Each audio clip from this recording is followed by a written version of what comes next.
Hey guys, I want to talk to you about something that was once such an important thing to me that I didn't know how to get on without it. That's adding muscle mass. Now, up until I really got into bodyweight training, adding muscle mass was probably always something that I went back to. I wanted to be stronger, but the fact that I wasn't very heavy, it just always bothered me. I was around rugby league, and in rugby league, the average weight of the guys would be now 100 kilos. When I was probably, doing that, it's about 96. It keeps getting heavier, the average weight of guys, but I just wanted to be heavier, you know what I mean? And I was always taking supplements and looking for supplements and something that was going to give me the answer.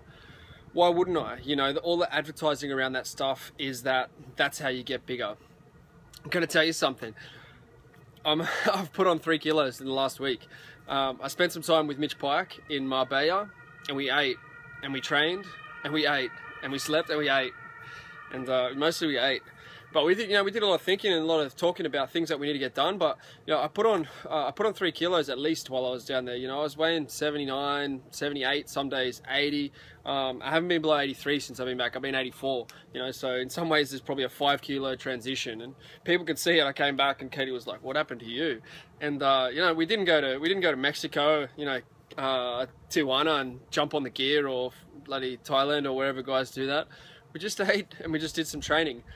So I think the message for guys out there is that if you're taking a shitload of supplements and you're not gaining weight and they're making you feel like crap, then you need to step away from that. If you want to be a little bit heavier, then you need to step up your training volume. Okay, so that's the biggest thing. When you train with more frequency, I did this program, I'll tell you about it. I did this program in France, 10 by 10. Okay, so 10 by 10 back squats, and I was working with 80 to 90 kilos. Hopefully that train's not too loud. 80 to 90 kilos, and every day 10 by 10. I did it 10 times through 2 weeks. Okay, I was going up in weight, working with 80 to 90 kilos.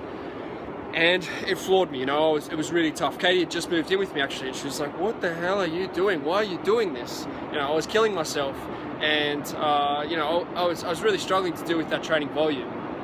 But I was putting on a little bit of weight, and I wanted to be a bit heavier. I'd actually had some success just leading up to that, and I really had this goal of being at least 87 kilos, and I was around about 83, 84. One day I had a weigh in at 87 kilos while I was doing that program, while I was in England, and while I had the access to the buffets that we had with the rugby league team. I was working with the Catalan Dragons. We'd travel up there for games.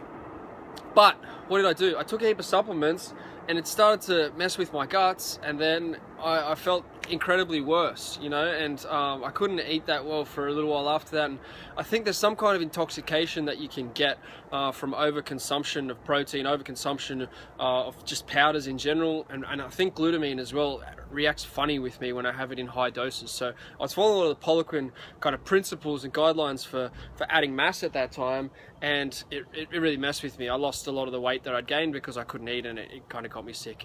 This time I've done it. What have I done? Just eat more. Just eat, normal foods. Okay, so we eat a lot of high nutrient, calorie dense foods, like the sausages that they have in the south of France, chorizo and that sort of stuff, cheese. But then just had some more carbs as well. Eating rice, having some apple juice. That was the secret metabolic precision secret. 100 mils of apple juice pre and post training, and Mitch and I were laughing about that. But I had more carbs than I probably usually have, and I put on 3 kilos. You can see a difference, and it was super simple. So if you want to add mass, what we need to do is build up your training volume. Okay, so doing some more volume, like what I was doing. Maybe the 10 by 10 squat is what you want to go to. What we did was 3 times a day training, a lot of deadlifts, and adding some more carbs. Adding the rice with coconut milk is one that comes from Poliquin, a Whole Foods sort of recommendation. That's one of my favorites, and that works every time. You can eat a ton of it. I sometimes have it with sardines, so have it savory, cheese or meat, or whatever goes with it, but don't have tons of meat. I think when you overdo the protein, when you're trying to add mass, it just makes you so full that it's hard to continue on with it. And then the other side of the equation would be if you want to have it as a sweet sort of option. You have that coconut cream rice with some dried fruits, And you know, simple. It adds mass, and you don't, yeah, it's not a big change. You know, it's not difficult to do. You will feel hungry enough if you're adding some carbs. Another secret is make sure you have some carbohydrate early in the day. Okay, so this is the opposite of what all these, you know, bulletproof diet and anabolic diet and, you know, the Poliquin meat and nuts breakfast. All these guys will tell you have meat and nuts, you know, have protein and fat in the morning, and then you won't, you know, you get your neurotransmitters off to a good start for the day and that sort of thing. You'll be focused all day, but you won't be that hungry. Okay, so you're setting yourself up to have insulin control all day, and that's great unless you want to add mass. Okay, so if you want to actually add mass, start the day with some carbohydrates. Start the day with some fruit, some fruit juice. You can have some protein as well, but getting off to the start with some carbohydrate will mean that you want to have more through the day. And then, you know, train 2 or 3 times through the day, have some carbs around that, add some mass. It's not really that complicated. You want to do the movements that have the most central effect on adding mass. Okay, so deadlifts, squats, some strongman work. You know, we did a lot of obstacle course work, stone lifts, that kind of stuff, and you know, it works. You have that central effect and you add mass.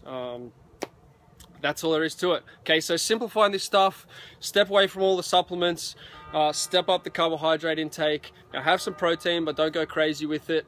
And as you know, once you feel like you've got enough, once you've added enough fat, you know, then you know, step it down, go back to the other way and lean out.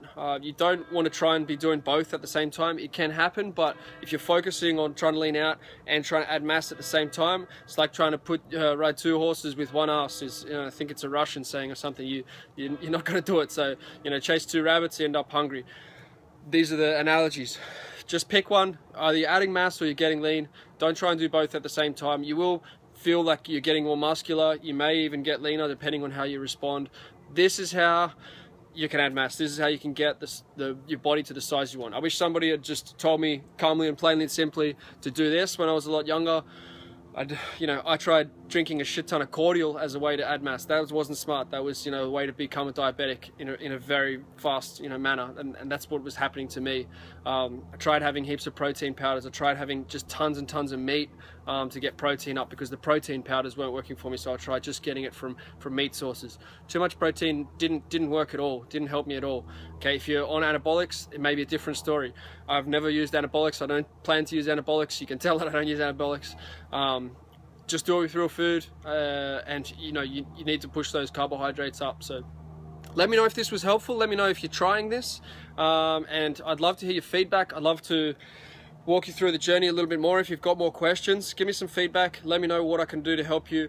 I know that for a lot of guys it can be a big issue. Just want it to be that little bit bigger, a little bit stronger, but know that eventually it's going to come down to what's on the inside, right? If you know, those guys who just always want to be bigger, bigger, bigger, it's because they're smaller on the inside, and they go to anabolics, and for whatever reason, you know, it's their own journey, but it's a continuum that's like anorexia, except you're going the other direction. So, you know, if you're not good enough without the mass, you're probably not going to be good enough with it, but there's no problem with getting a little bit bigger. If you're already happy with yourself, but you'd like to be a little bit bigger and you just want to experiment with that, then do it.